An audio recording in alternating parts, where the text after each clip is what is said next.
Hello and welcome to the podcast According to Sci-Faith, where we discuss topics revolving around the compatibility of science and faith. I'm Joshua Göcking and you're listening to According to Sci-Faith. Review of the episodes 49 to 52, Back to the Roots.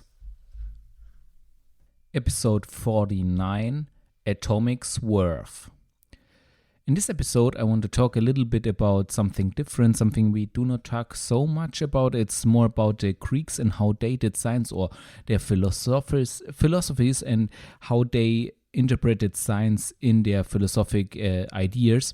And we want to talk about two philosophic ideas that were present around 300 BC up to a later period, even when the Romans were still around. And these were kind of two philosophies who are kind of in contrast, who are kind of contradictory to each other, but who are also similar in some ways. And we want to discuss them, and especially for one direction, we want to really see what they thought about science, what implications they thought their philosophic ideas will have for nature. And the one idea I want to talk about is Epicureanism, which is named after its founder, Epicure. He was a philosopher in the Greek around 300 BC, as I said. And he was of the idea that the world is a materialistic world. So he was thinking of the world in purely materialistic terms. Of course, I mean, they were Greeks, so they believed in all their gods. They had this polytheistic worldview. But the Epicureanism or Epicureanists, they were basically thinking that these gods are not involved in the world here. They basically are somewhere out there, and they do not really involve themselves in our matters, and therefore they had a worldview of a pretty materialistic ways where the gods might be still there but not really there. So kind of this way. But what made it more than that, they had this idea or this worldview that the purpose of life was basically to increase one's own pleasure. This is how often, because oftentimes it's today one sees this as some hedonistic philosophy, something that it's only interested in its own pleasure and doesn't care about anything else. But the worldview was actually kind of a little bit different.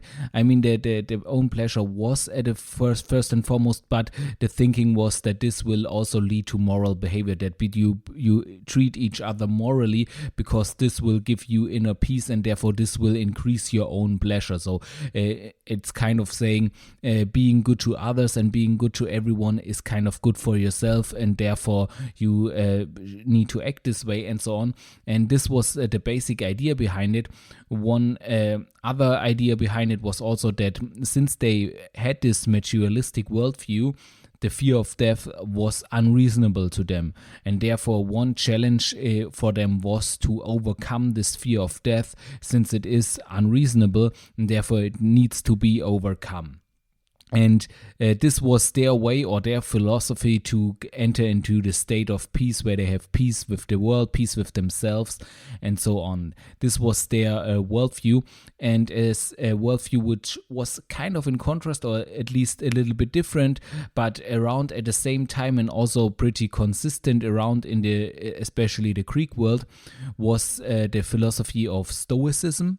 Which is named after basically the Stoa, which were buildings that were on the agora in Greek. In Greece, for example, in Athens, there's a big agora, the old agora that you can see there, and also on this old agora there is a Stoa, which is this hall with pillars, and these pillars also, this kind of building also used to contain a lot of the coolness. So on a hot day, you could go there and it would be really, really cool, and you would be able to survive the heat that is oftentimes present there. And therefore also the philosophers and his pupils would hang around there and talk about philosophy, because it's much more pleasant to talk about it there than in the sun, I guess. At least, and therefore this philosophy is called Stoicism. And what Stoicism is all about is basically about accepting the order of nature, basically stating that there is an order in nature, and it is to be accepted, that you do not try to change it or to make this order obey to your own laws or something like this, or changing the world in a way that is pleasing to you, but that you accept that there is a order in this world, and that you try to find your place and your role in this order, in this world, and make the best of it, find your role in this, and that this is your purpose.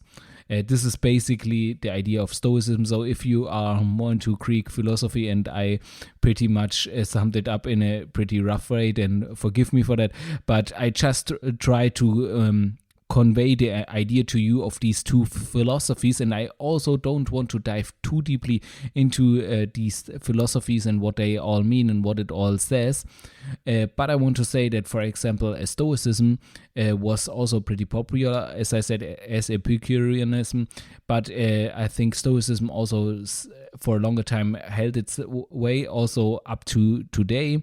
In some sense, it had different was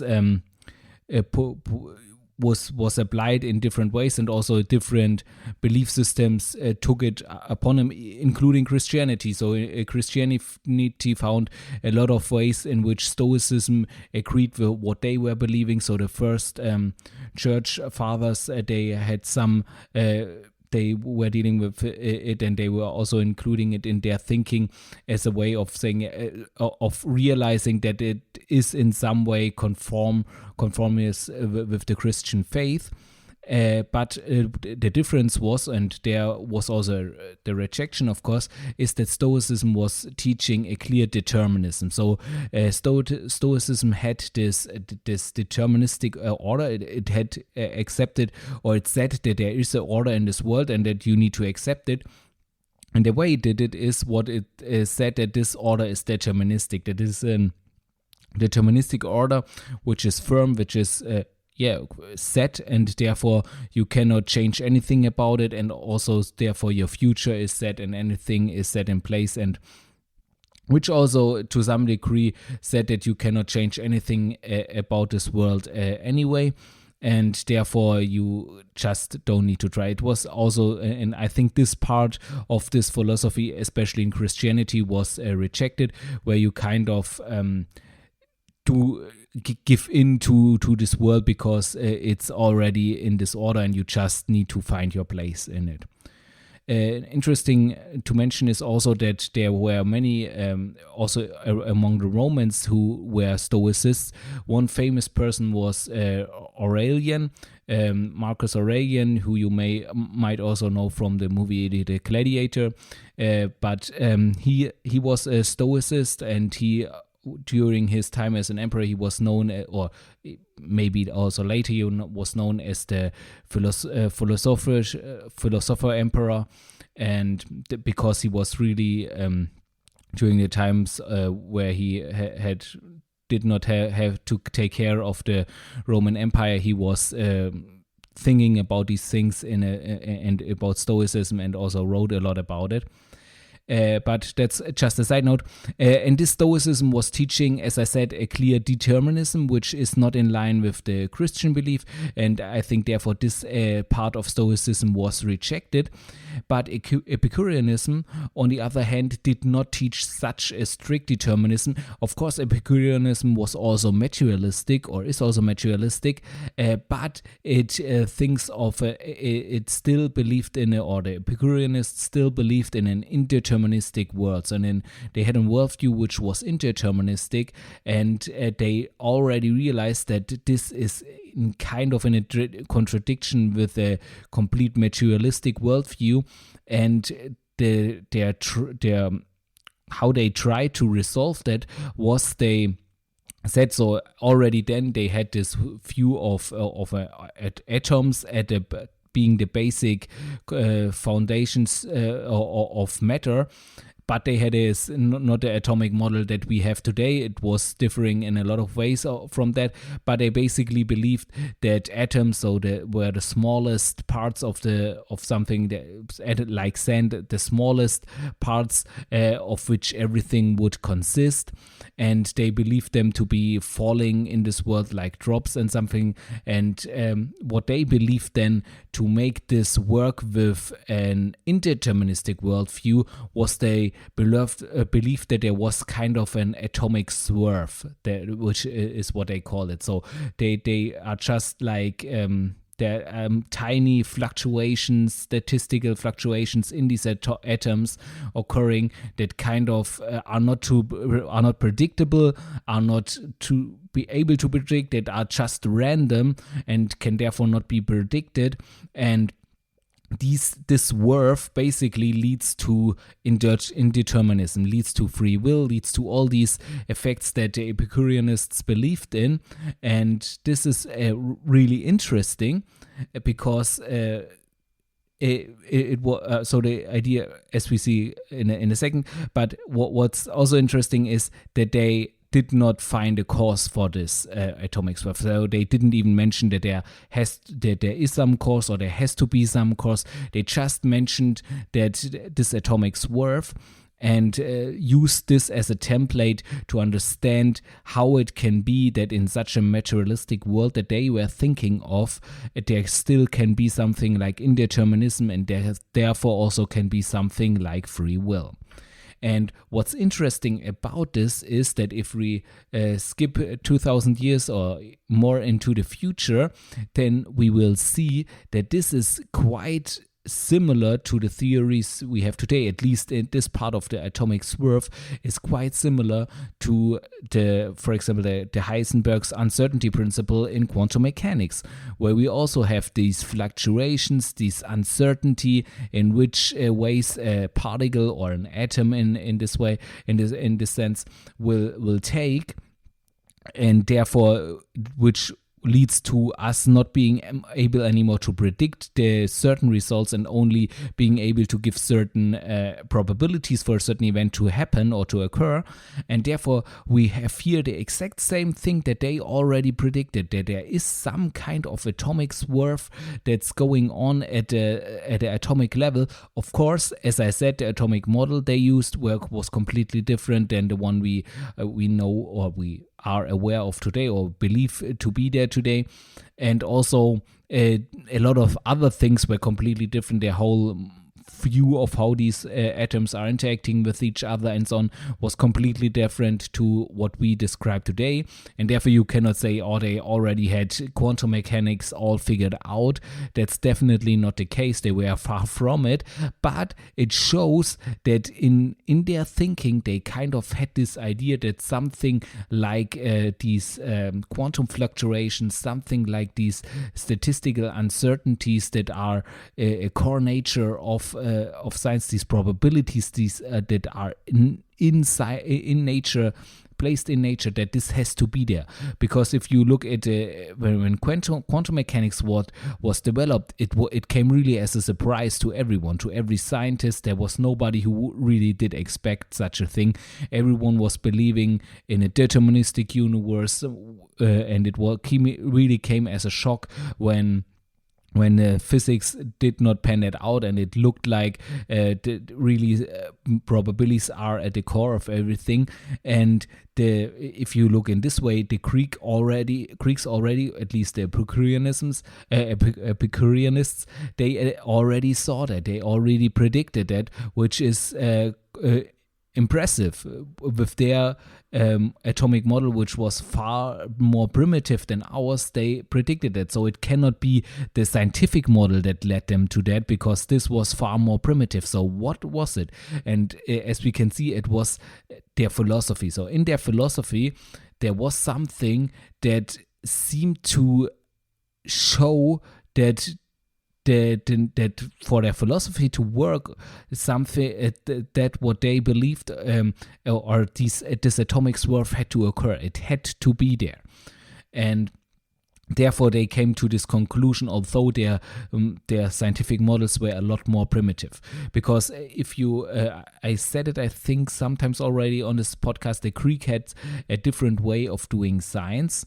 I also talk a little about it in my book. They had a different way of doing science because they did not have the scientific method, and they usually did not take a great effort to test their thinking empirically. They were basically having the idea that if they deduce something perfectly, then this has to be the truth. If they take the right conclusions at every step, then this of course has to be the truth. This might well be the case. However, what I think they didn't know, or they didn't take into account, was that what happens when they do make a mistake? What happens when they do something wrong? Or at least maybe they knew that, but they were not aware of a better way to test it, or of a way to test whether there is a bias in their thinking or whether they deduced something wrong.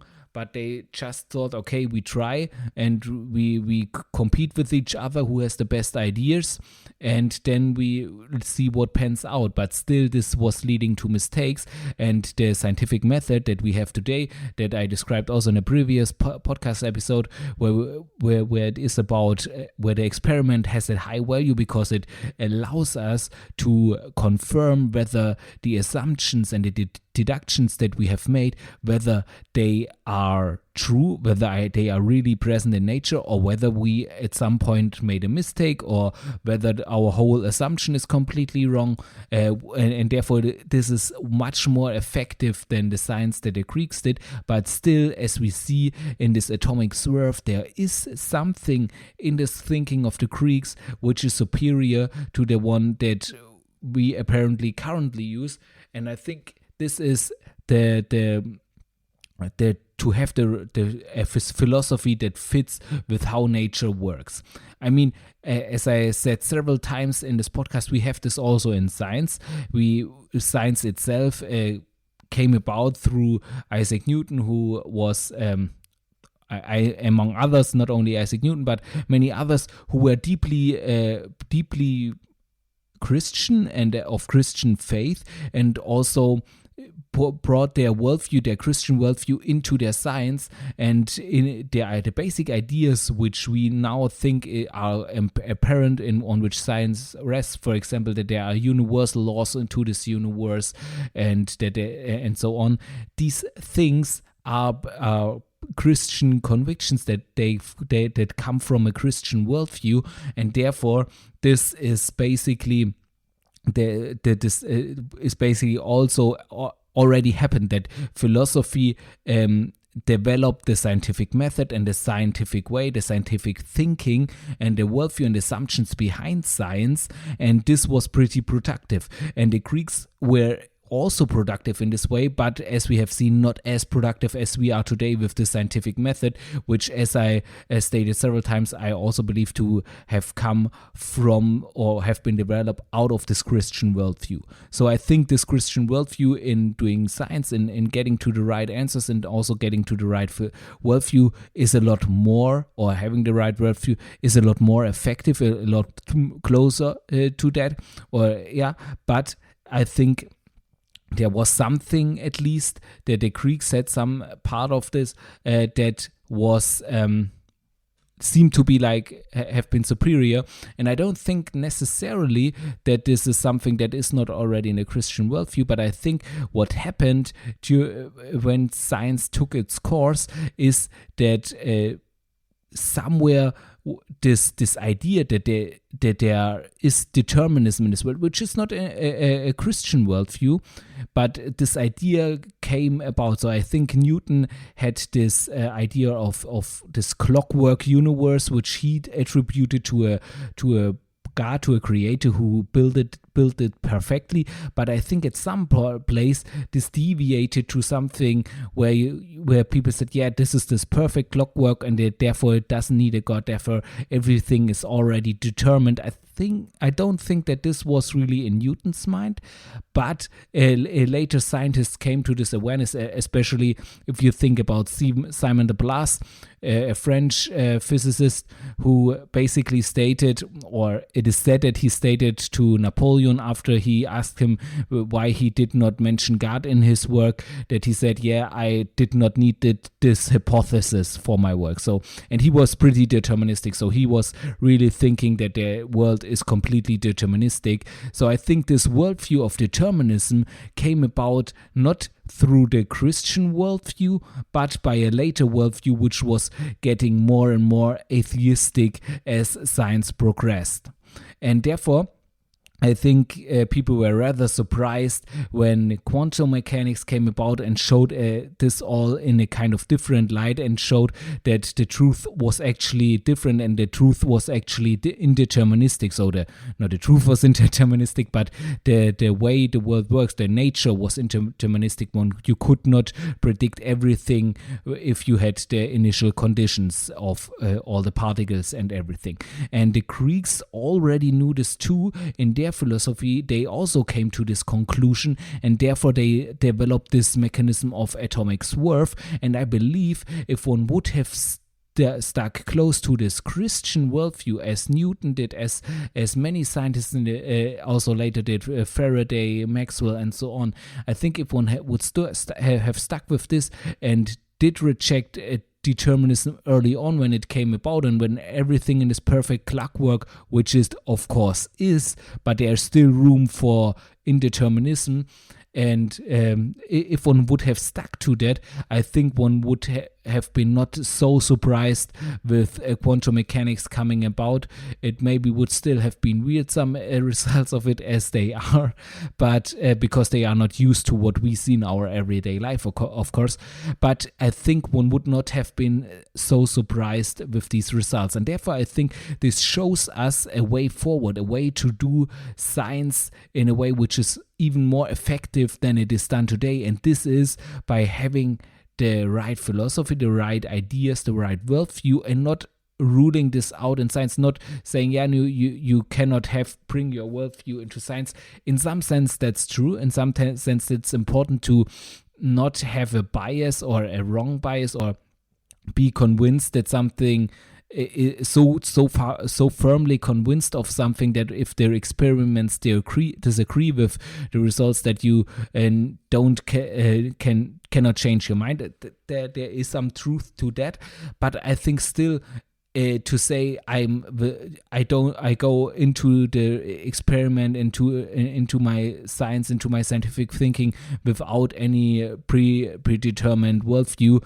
If you say that, then you're just lying to yourself, because you're not. Everyone has a worldview, and it's impossible to separate it from your scientific world. You cannot go in there or absolutely objectively, because you are not an object, you are a subject. So this does not work. So you should not act like it would, and therefore you should be honest with yourself. And therefore it is not the right way to say, okay, I have no philosophy, and therefore lie to himself, but to accept that you have some worldview that you bring to it, and then to ensure that this worldview is a productive worldview, which will lead you to make come to good conclusions and to good theories, which can then be confirmed by experiment. And I think this is also what the science shows. I think this was what the progress of science shows, especially the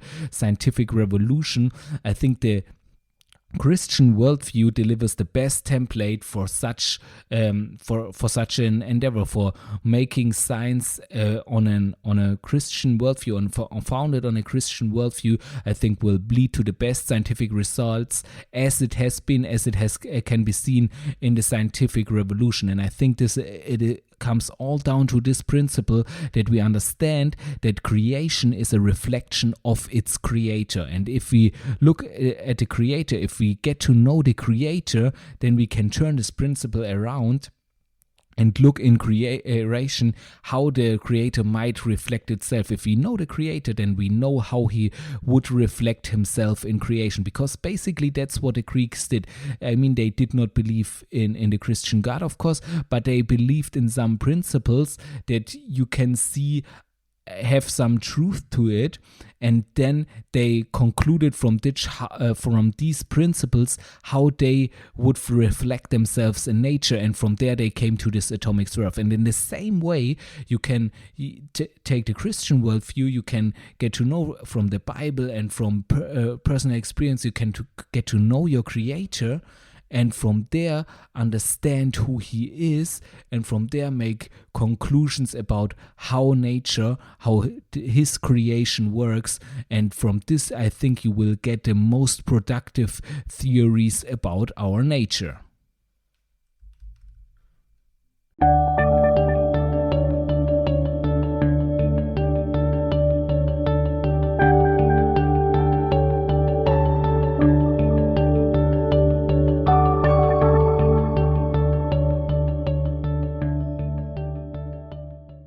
Episode 50, Kaluza-Klein-Theory. So we want to talk about a theory which was established in the 20s. And in this time, there were basically the two big theories that were around was Einstein's theory of general relativity, of gravity basically, and electromagnetism. Those were the big theories. At this time, quantum mechanics was coming about, so this we will talk about it a little bit later, but these were the great theories at this time, and there was already the endeavor to combine them into one theory. And how they tried to do this was, the work of Kaluza and Klein, both German physicists who worked on this separately or without knowing of each other, and so they were trying to do this, and what Kaluza did was he introduced a new dimension. So we have, if you know general relativity or special relativity also, there we have space-time basically. So we know that time is just a dimension, just like space itself, and therefore we expand this expand space, three-dimensional space, we expand it into a four-dimensional space-time, so three space dimensions and one time dimension. And what Kaluza said is that he would expand this this space-time by one spatial dimension.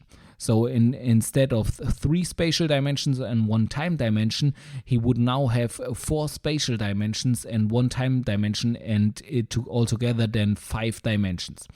And with this change, he could unify or put together the equations of Maxwell, the Maxwell equations of electromagnetism, and Einstein's field equations, which are basically the formulation of general relativity. And with this he could bring this together, so it seems like the problem is solved, right? Yeah, however, of course you have the next problem that if you look around yourself, you see that we apparently do not live in a 5-dimensional world. We live in 3 spatial dimensions and 1 time dimension, so a 4-dimensional world, but not a 5-dimensional world. So this could work if we would live in 5 dimensions, but since we do not, this seems to be a big contradiction. So what you do is you do not reject the theory just because of this minor detail, but you try to solve it, you try to rescue it. And this was what Klein tried to do. So he said, okay, we have this dimension that we do not see in nature, and we do not see it in nature not because it is not present, but because it is compactified, it is rolled up. Like you can imagine this, or you can envision this like a straw. If you have a straw, like to drink, you have the straw, and if you imagine an ant walking on the straw, it can walk around it. So for the ant, it's a 2-dimensional area, But if you are really, really far away from the straw and you look from a distance, then it basically looks like a one-dimensional object. You would think, okay, you can go up and down the straw, but not around it because it's so small. It's just a one-dimensional object.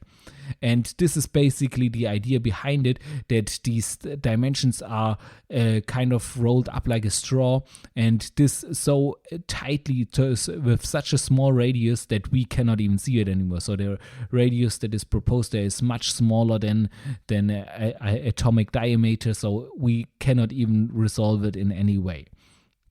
And with this, you would have resolved this problem.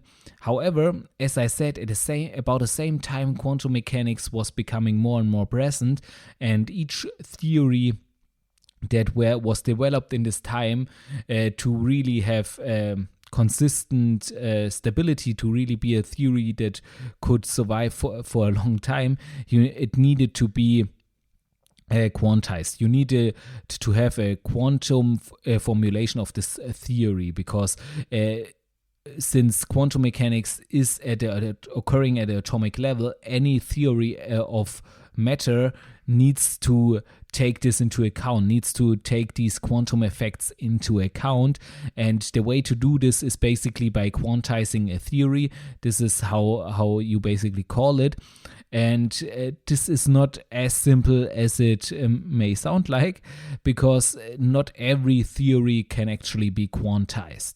So there is, since this is not only quantum mechanics anymore, this is already quantum field theory, where you already try to combine special relativity with quantum mechanics, and there then you have these quantum fields and so on, and you have this theory of quantum fields.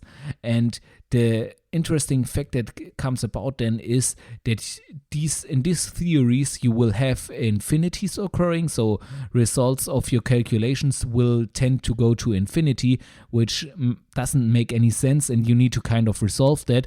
And there are mathematical ways to do that, to get rid of these infinities, but this does not work for any theory. So there are certain theory for which this is possible, and theories for which this is not. So this whole mechanism of getting rid of those infinities is called renormalization. And a theory for which you can do that, for a theory where you can renormalize the results, is called renormalizable. And such theories can be quantized, basically. So the problem is that this is not possible for this theory that Kaluza-Klein had, and therefore, after some work on this was not really they did not really work on this anymore for a long time. Only in the 80s it was picked up again, because then string theory was coming around, and there they also make big use of these dimensions, of compactified dimensions, as we have seen with this rolled up straw. This is basically what they make use of there. There they of course have a lot more dimensions, as we have seen in the podcast episode to string theory. And there's the result of this compactified dimensions are really interesting. So one result of this is, if you have such a compactified dimension as in this straw, as you see, basically every object that moves in this dimension, or that can move in this dimension, will have kinetic energy, of course. I mean, if I have an object in these 3 dimensions that I see, but actually there are some more dimensions. Let's just stick with 1 dimension. There's 1 more dimension in which it can move, and let's say it rotates like the end around the straw. It rotates around this compactified dimension. Then it basically has kinetic energy, right? So it's moving, and therefore it has energy. It has this kinetic energy. However, if I look at an object, since I don't see this other dimension, to me it seems like the object would be at rest. And if you look into the equation, if you calculate it through, you will see that this leads to this object to acquire mass. So to me, as somebody who does not see this dimension, it looks like this object that is moving in this other dimension has mass. It's heavy. There is a gravitational pull to it, and this is a result of this. And this follows directly out of general relativity. So this you can also, I think, say it like this, that mass in this sense is just a movement from another dimension or in another dimension, which to us seems like mass.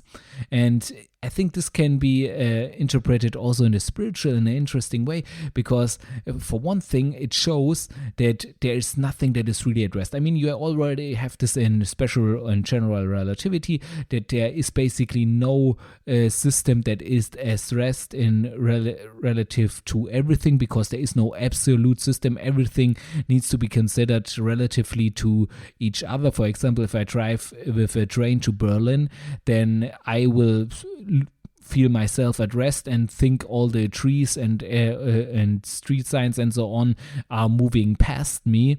But somebody who's standing outside will think that the street signs and the trees are all at rest and he himself is at rest, but I am moving past them with the train.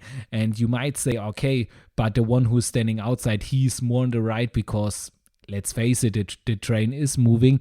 However, then you can say, okay, but the Earth is moving around the sun and so on, so he also is moving. He's also not at rest. And then you can also say our solar system is moving in this galaxy. So you will not ever find, this is basically a statement of special relativity, you will not ever find a rest frame which is absolutely at rest and not only at rest relatively to some other rest frame or some other frame of reference.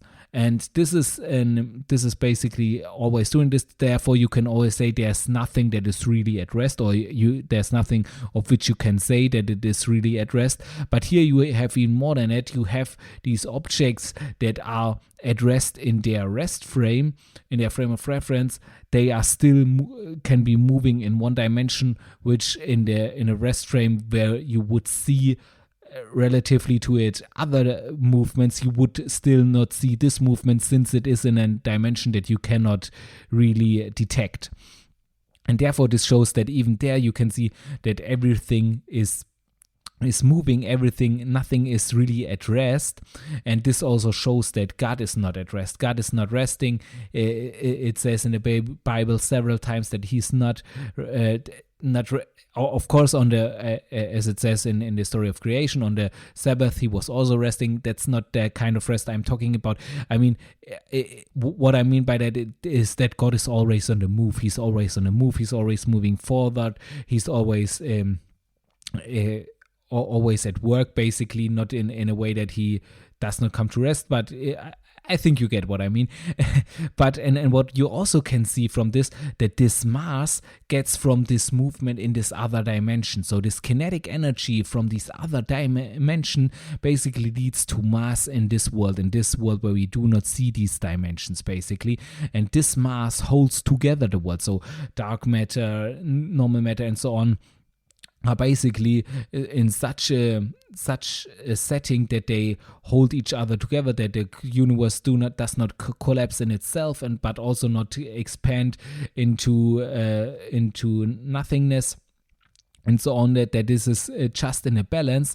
And this is achieved by these masses, and this mass comes from this kinetic energy in these other dimensions. So God moving in this other dimension can therefore in the spirit be seen also that this leads to mass, leads to a heaviness, leads to an attraction towards him, that we are pulled closer to him, that he wants to pull us closer to him, and that it gives this world mass, it gives this heaviness, it gives it also matter, that it matters, that something of importance, a meaning, and so on. And I think this is also something that you can spiritually interpret these Kaluza-Klein-Theory in the spiritual, what you can interpret this to be. And I think in some sense you can also say that this theory, although it is not really or for a long time was not really helpful, and you might be doubtful about string theory, but still, even if these theories do not pan out to be good theories and there are better theories to describe it, I think the principle that there might be in principle other dimensions in which these particles move and this leads to mass, I think as long as you put the parameters correctly, this can always be a worldview that you can have of nature. This is also always something I think that you can view nature to act like. Of course, it might not be always helpful as a scientific theory, but especially if you like this spiritual interpretation of that, I think this can be you can basically say that this can be an alternate worldview to the ones on alternate theory to the ones that we have. And if the parameters are chosen correctly, this can always be in accordance with the facts. And therefore, I think this is a pretty interesting theory with also a pretty interesting interpretation.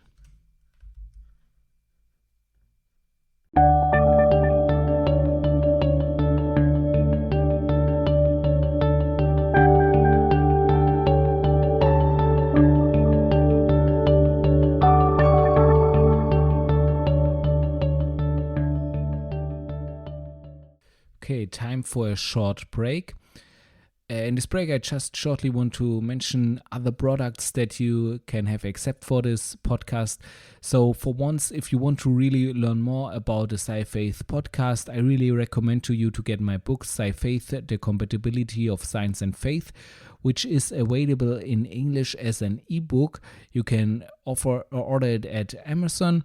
I really encourage you to read it to get a deeper insight into the ideas behind Sci-Faith, how science and faith can be combined, how they are compatible, and in which way you can find this or combine them to each other. Also, if you like reading novels, especially if you're interested in science fiction, I recommend to you my book Alien Thoughts, which is also about technical topics. Also, these ideas of Sci-Faith are baked into this book and many other ideas. Basically, the whole story of the gospel is told in a way in a science fiction story. So if you are interested in this, I really recommend it to you. This is also available as an ebook, also in English. And I also have, if you are familiar with the German language, I also have a new crime novel. It's called the Odysseus-Liste, where it is about basically a murder that needs to be, or it looks like a suicide, and it needs to be resolved. And there are many also interesting points in it about open source technology and so on. And also it has this idea behind Sci-Faith that you also find in my book, Sci-Faith, The Compatibility of Science and Faith. It's also in there. So I'm always, when I'm writing these books without this intention of putting these ideas into it, I'm always astonished that later I find that they still are in this, because those are basic principles, and I think it's interesting how they come up basically everywhere in every story and so on. And if you are interested in this, it's a pretty short book. You need to be able to read German, of course. It's only 75 pages or something, so it's a quick read, but it's also really exciting and a really nice story, I think. And this you can also order at Thalia. And I'm looking into, maybe I can do an English version of this. I see what I can do. And if so, then I will announce it as soon as it is possible. Maybe also the books I mentioned right now, except for the last one, they are only available as ebooks. Maybe I will convert them into a print version that you can also get a print version of this. If you would be interested in this, if you say, I really would like to read those books, but I only read print versions, then let me know. Then I know there is a demand for that, and then I will try to put more effort into this endeavor.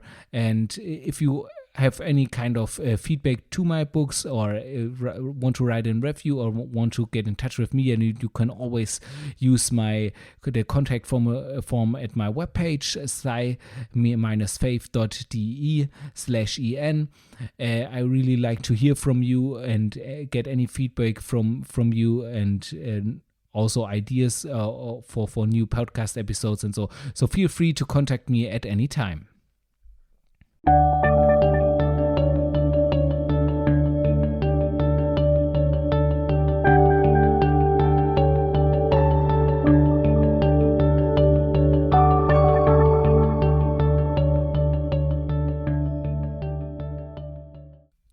Episode 51, Who Created God? So when talking about religion and science and faith and so on, oftentimes this argument comes up that from nothing can come. So out of nothing can come, and therefore there needs to be a creator who created everything. The counter argument to that is often brought is, okay, fine, there needs to be something behind, or some cause of everything that exists, but what is the cause of this creator then? Who creates this creator? And oftentimes this is then seen as, okay, you just go one step further and explain things we cannot understand with another thing we cannot understand, and therefore you have not solved anything.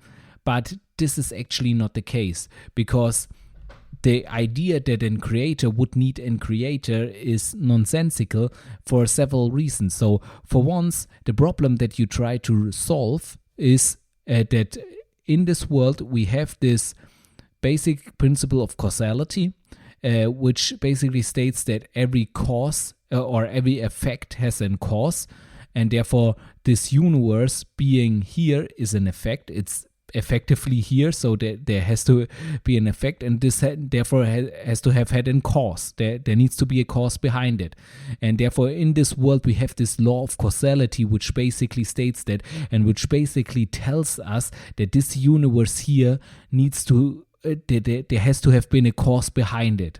However, once we have this, then we have at some point we can get to an ultimate cause, or to an original cause that caused everything, and that is beyond this, that even caused causality itself, and therefore is beyond this law of causality, and therefore does not fall under this law of causality, and therefore it does not need a cause. And this is basically the idea that the creator himself created causality itself, and therefore he is above causality, and therefore he does not need a cause. And that's so that's basically how you can resolve this, and that's also not basically arguing around or basically evading the question.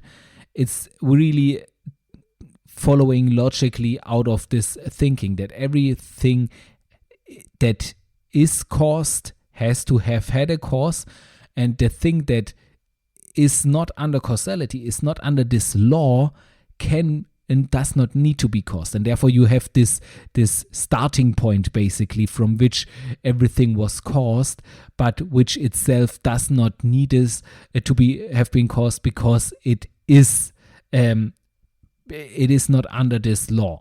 So I hope this was not too complicated, but this is basically the idea. So everything that is material, everything that is matter, everything in this universe needs a cause, needs a beginning, needs something that brought it to be, because of this law of causality, because of this law that every effect has to have a cause. Everything has to be caused by something, which is only true in this world, which is only true in this materialist, in this world of matter, in this universe that we know.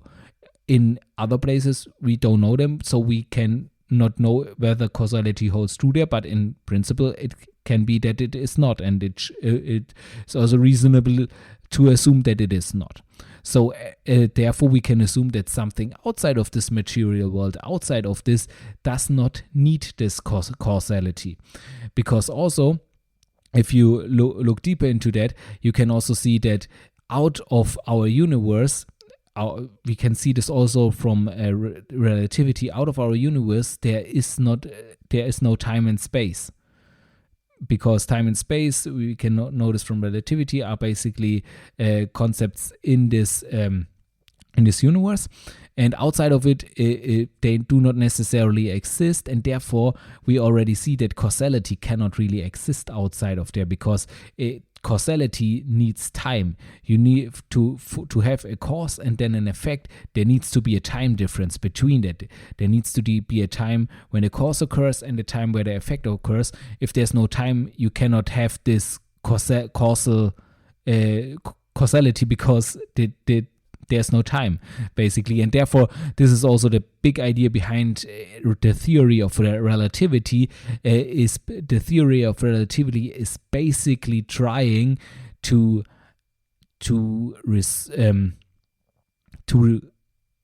restore, not to restore, but to conserve causality for the case that the speed of light is constant in every frame of reference. So this is basically the observation of relativity, that the speed of light is constant in every frame of reference, and in order to save causality, you have to make all these conclusions that relativity makes. This is basically the idea behind it, and therefore causality is really something that is an integral part of our universe, but it is not at all an integral part of something outside of this universe. And therefore you can clearly say that a God or a creator does not need somebody who creates it, or does not need any cause.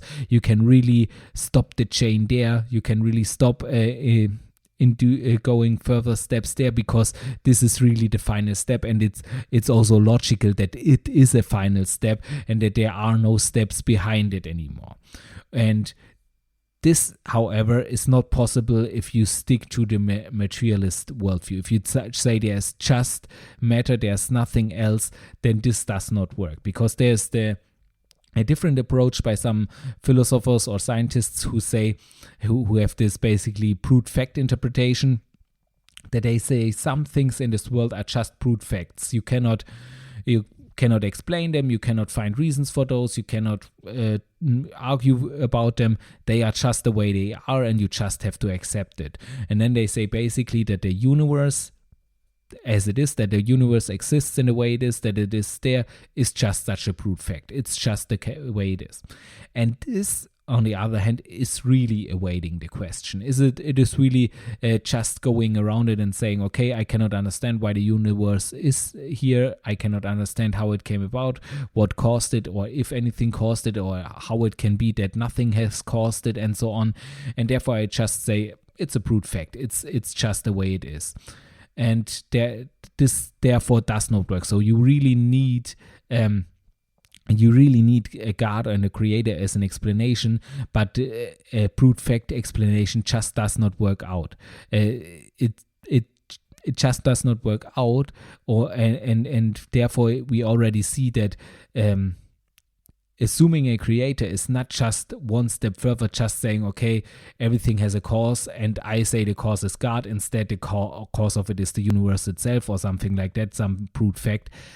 It's not just going one step further to confirm some beliefs, but it is really a necessary step to be able to explain it, or to make a logical assumption about this universe, to also allow for truth, because as we have said, in a purely materialistic world there cannot be any truth, because truth itself is not materialistic, and for logic to exist, and therefore also for scientific reasoning to exist at all, for scientific truth to exist at all, there needs to be this one step beyond, and it actually needs just this one step beyond of a creator who created this universe. It just needs this one step, and this suffices, but one leaving out this step is just not enough. It cannot explain it. It can maybe get this the look like it would explain it, or if you say it's a brute fact, I just define it this way, it looks like, okay, I just close the box on it and don't think about it anymore, and then it seems like it is solved, but actually it is not solved, of course. And therefore I think this step of saying, okay, everything has to have a cause, and therefore this universe has to have been created by a creator who is outside of this law of causality, and therefore has not have to have had a cause. I think this step is necessary. You cannot get around this step, and if you do, you're just awaiting the question. You are just awaiting this question that we have asked ourselves since the beginning of time, basically, who are we, where do we come from, and so on, which is basically all this question: where do we come from, what is our cause? And this cause, I think the only explanation this is really logical, that makes sense, that is obvious, is the one that there is a creator behind it who created us, and this creator himself has created these natural laws, including the law of causality, and therefore he reigns over this law, and he's not under this law. He's outside of this law. He's outside of causality. He's outside of time and space, and therefore he does not need to be caused, because he is the ultimate cause. He's the original cause, basically. And therefore I think I want to bring this point home, that this is really a necessary step, and that any step before that cannot solve the problem. And as I have said, even if you do it like that, if you say, okay, there is a brute fact and the universe is just here, it is just the way it is, period, then you run into problems like, for example, that there cannot be scientific truth anymore. There cannot be truth anymore. So the statement that you just made cannot be true, because there cannot be any truth. So this is basically how this runs into problems. And therefore I just want to bring that point home once again, that you really need the creator to be able to explain the cause of the universe. And this creator itself does not need to be created, because he himself is the ultimate cause.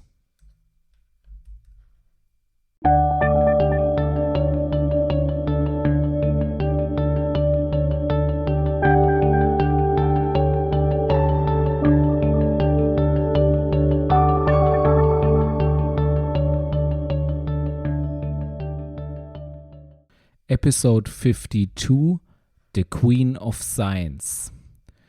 According to Thomas Aquinas, he said once that theology is the queen of sciences.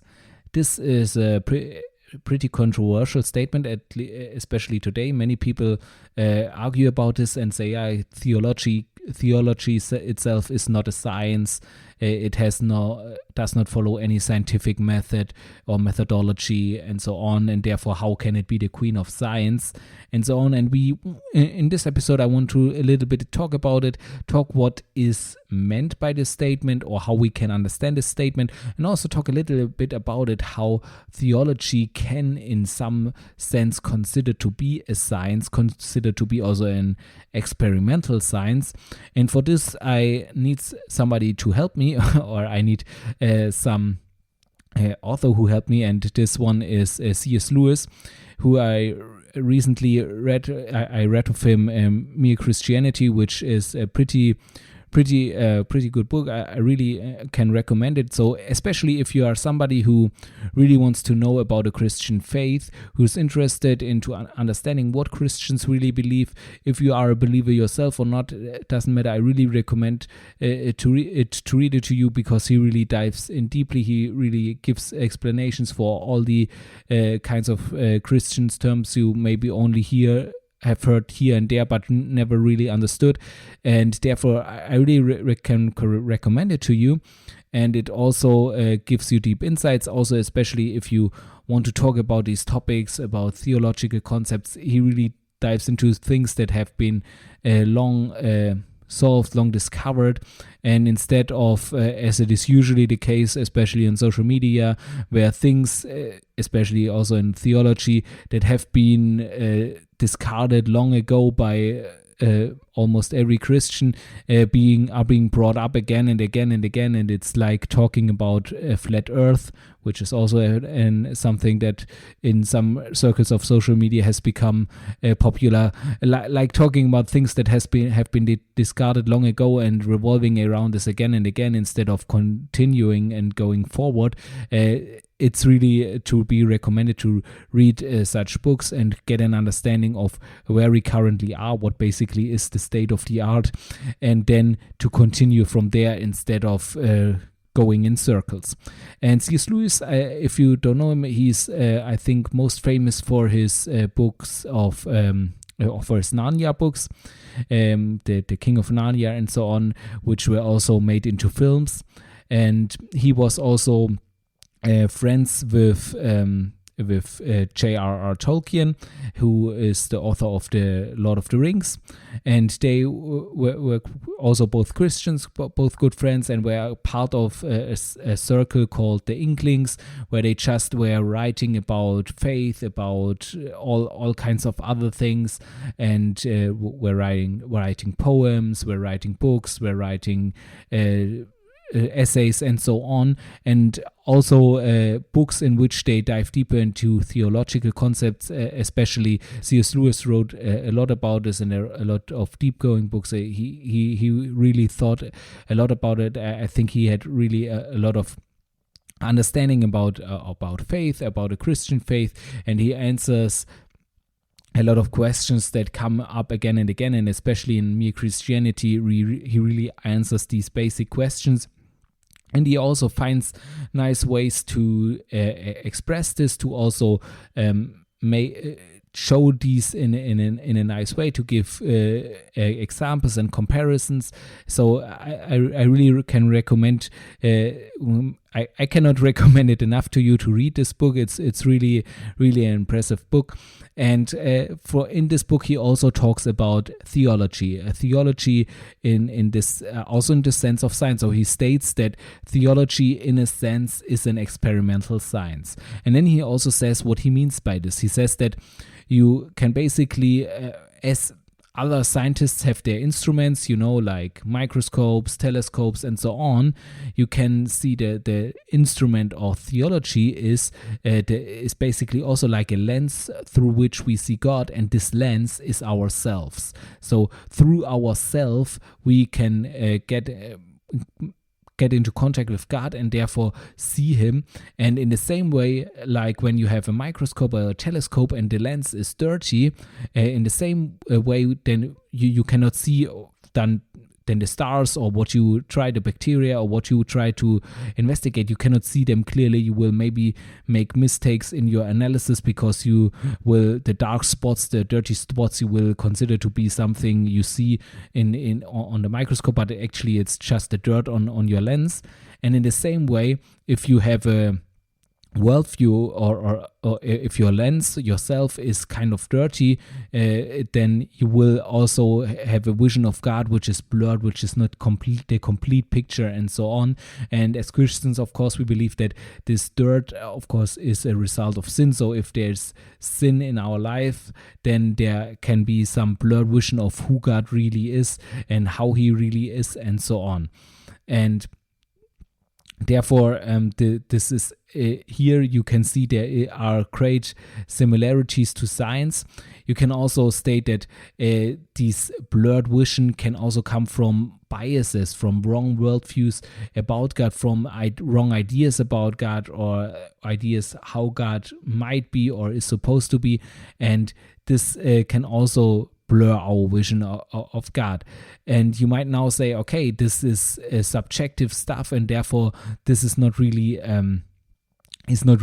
science, because it is subjective, but and science is more objective. And this is kind of true. Science is always in some sense subjective, because people are doing science and people are subjects. Therefore, this is also that science is completely objective is also not true, but in principle it could be, right? It could be completely objective, whether I measure the gravitational constant or somebody else measures it. This result should be the same. But if we both try to hear from God, maybe both will hear something completely different. So how can you unify this? So as I said, it has to do with the lenses of the inner self, or as C.S. Lewis said, it has to do with the lenses of the inner self. And the idea is that if our lenses are equally clean, of course, then we should get the same idea, the same picture, the same image.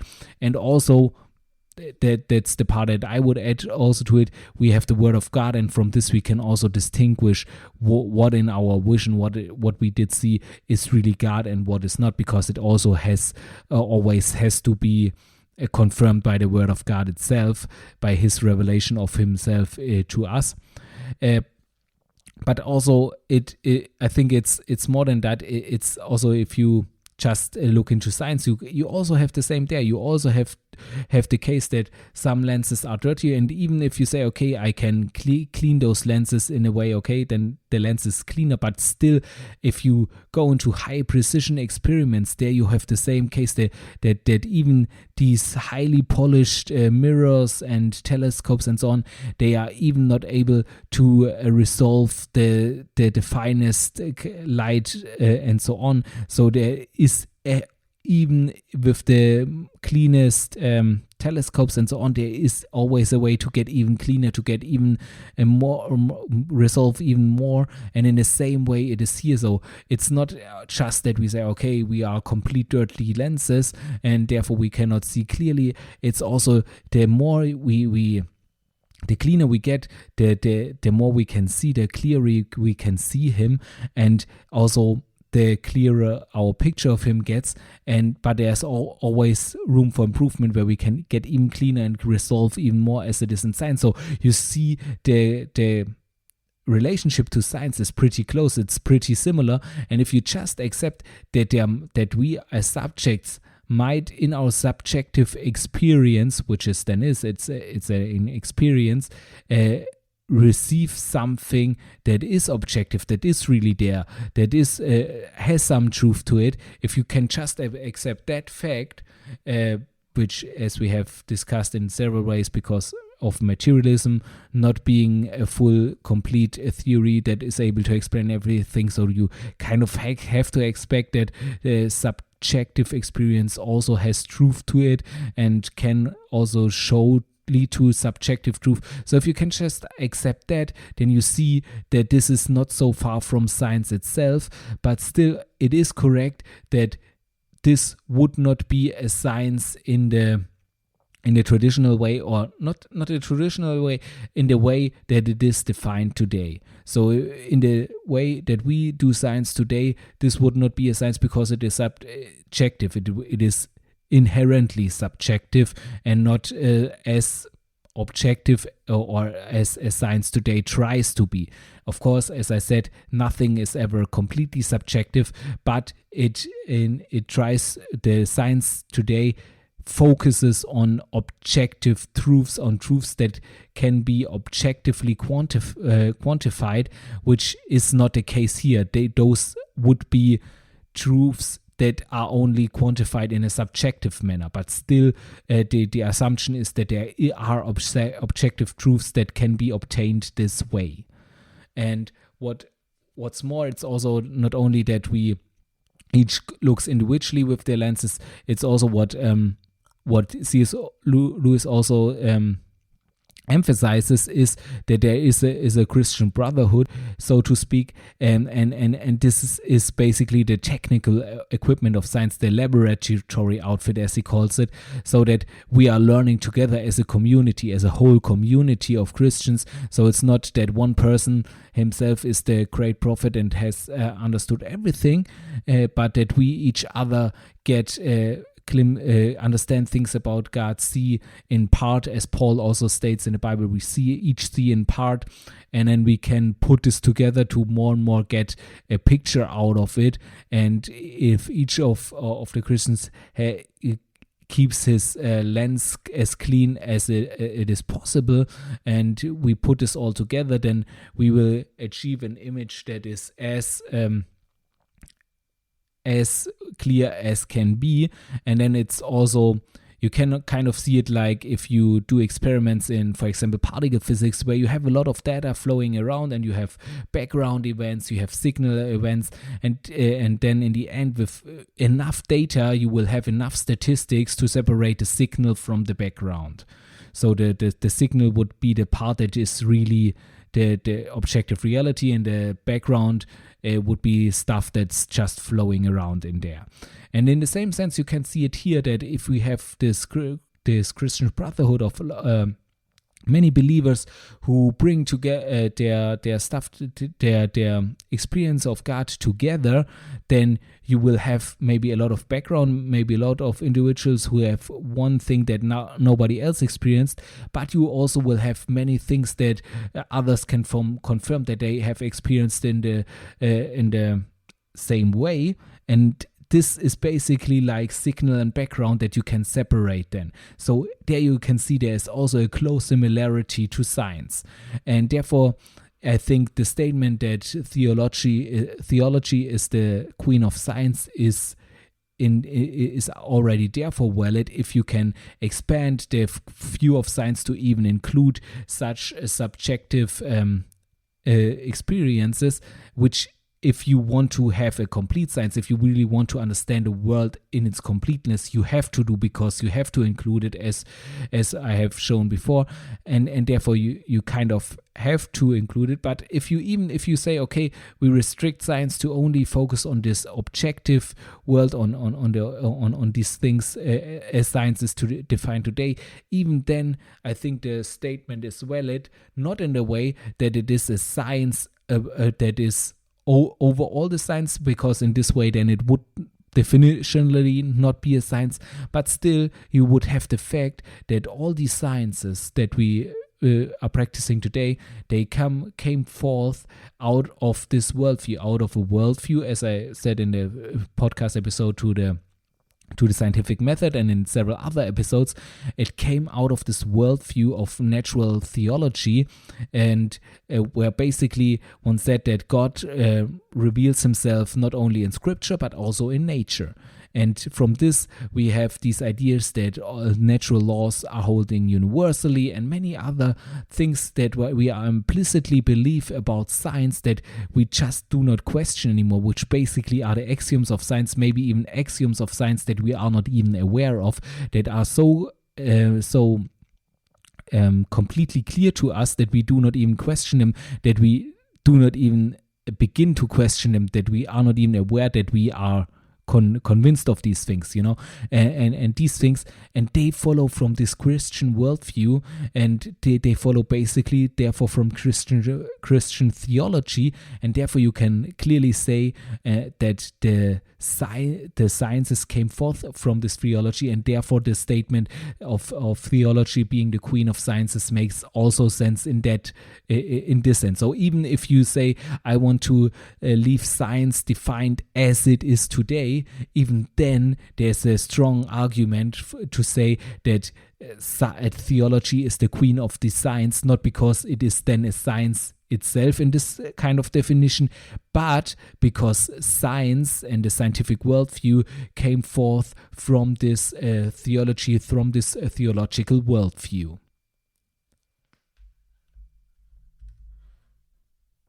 So that's everything for today's episode.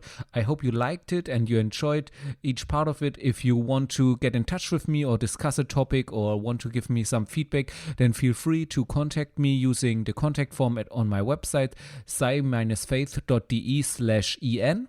And there you can go to the contact tab and contact me. And if you have any other things or episodes you want to have covered there or topics you want to have covered, feel free to contact me there.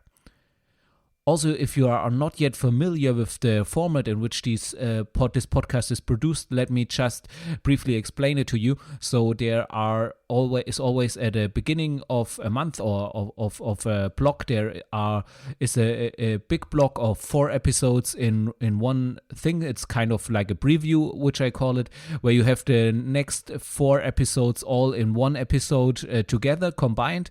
And this is for people who like to hear long format podcasts, who have a long way to work or something else, where they can listen to a long episode and can then have a preview of the next 4 episodes all at once, and are completely up to date from the beginning of the block. For those who like their episodes shorter, who prefer it if they have a half an hour or even less of a podcast episode, for those there is every week afterwards will appear a podcast episode almost in that length, and this way I can publish every week a new podcast every episode, and everyone can have it his own way, either once a month a long chunk of content, or once a week a shorter format podcast episode. So I think that's the best way for everyone, and also for me when I'm producing it. Please also note that this is an independent podcast, which means that it is recorded, produced, and marketed by me. So I really need your support in this. So if you like this podcast, then give it a 5-star rating. And if you have the time, even write a review to it. This just helps other listeners to become aware of this podcast. And then people who might be interested in this content can become aware of it. Also, if you have friends who you think would like this content, then recommend it to them and share it with them. Also, you can support me in other ways, for example by reading my blog and subscribing to my newsletter, or even by reading my books, which you can find on Amazon. For example, there is my latest novel out now is Alien Thoughts, which is pretty entertaining from the feedback that I gotten, and so it's also in some way related to science and faith. The topic of it is also in there, but of course you can also read the book to this podcast, Sci-Faith, The Compatibility of Science and Faith, which is also available in English since last year. Thank you for that. And now I wish you a wonderful day, and I'm looking forward for you to tune in again next time.